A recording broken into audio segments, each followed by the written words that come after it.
Welcome to cook with அண்ணா. இன்னைக்கு நம்ம சேனலில் என்ன செய்ய போகிறோம்னா தூள் பரோட்டாவும் சிக்கன் குழம்பும் செய்ய போகிறோம். எப்படி செய்யலான்னு பார்க்கலாம்.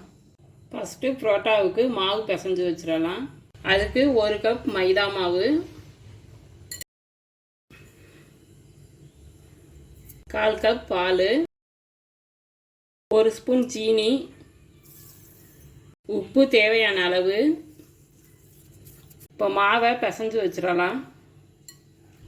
தேவையான அளவு தண்ணி ஊற்றி பிசைஞ்சுக்கணும்.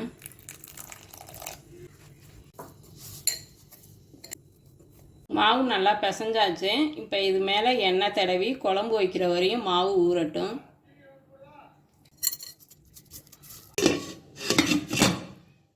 சிக்கன் குழம்புக்கு ட்ரையாக மசாலா வறுத்து எடுத்துக்கலாம். 2 ஸ்பூன் மல்லி, 5 காஞ்ச மிளகா, 4 கிராம்பு, 2 ஏலக்காய், 2 பட்டை,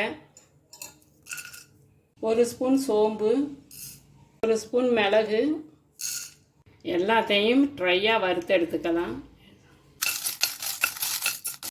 மசாலாயோட 1/2 கப் தேங்காய் வறுத்தாச்சு. அடுப்பை ஆஃப் பண்ணிவிட்டு ஆற வச்சிடலாம். சிக்கன் மஞ்சத்தூள் போட்டு கழுவி இருக்கு. இப்போ சிக்கனில் 1 ஸ்பூன் எலுமிச்சம்பழச்சாறு ஊற்றி பிரட்டி வச்சிடலாம். அதே கடாயில் குழம்பு தாளிச்சிடலாம். தேவையான அளவு எண்ணெய், பிரிஞ்சி இலை, பட்டை, கல்பாசி, 2 ஏலக்காய், 1/2 ஸ்பூன் சோம்பு, சின்ன வெங்காயம் 1/2 கப்பு, 2 ஸ்பூன் இஞ்சி பூண்டு பேஸ்ட்டு,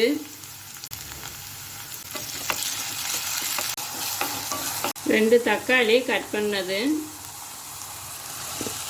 இது கூட 15 பூண்டு. எல்லாம் நல்லா வதங்கிடுச்சு. இப்போ சிக்கனை சேர்த்துடலாம்.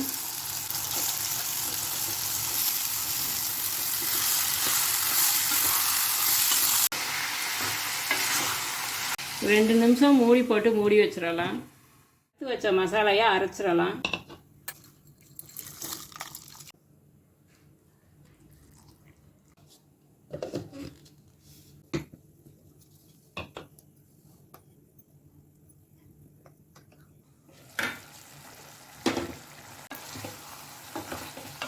இது கூட 1 ஸ்பூன் மிளகாத்தூள், மல்லித்தூள், 1/4 ஸ்பூன் மஞ்சத்தூள். இப்போ சிக்கன் கூட அரைச்சி வச்ச மசாலையை சேர்த்துடலாம்.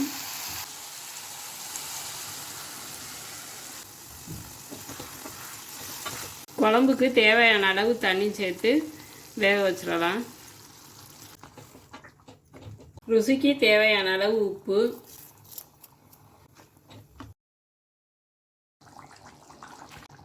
குழம்பு ரெடி ஆயிடுச்சு. பரோட்டா ரெடி பண்ணிடலாம்.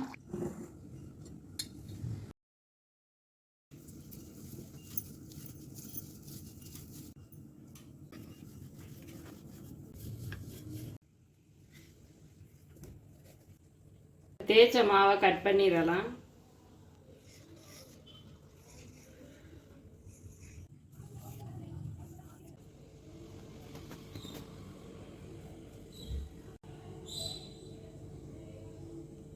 பரோட்டா தேய்ச்சாச்சு. பொரிச்சு எடுக்கிறதுக்கு எண்ணெய் காய வச்சிடலாம்.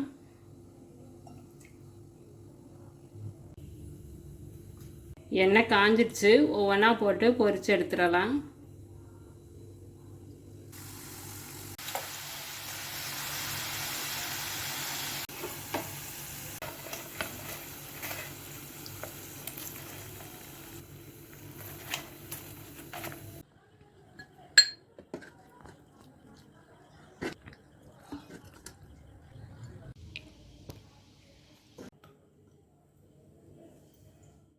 பரோட்டாவும் சிக்கன் குழம்பும் ரெடி. நீங்களும் உங்கள் வீட்டில் செஞ்சு சாப்பிட்டு ருசி பாருங்கள்.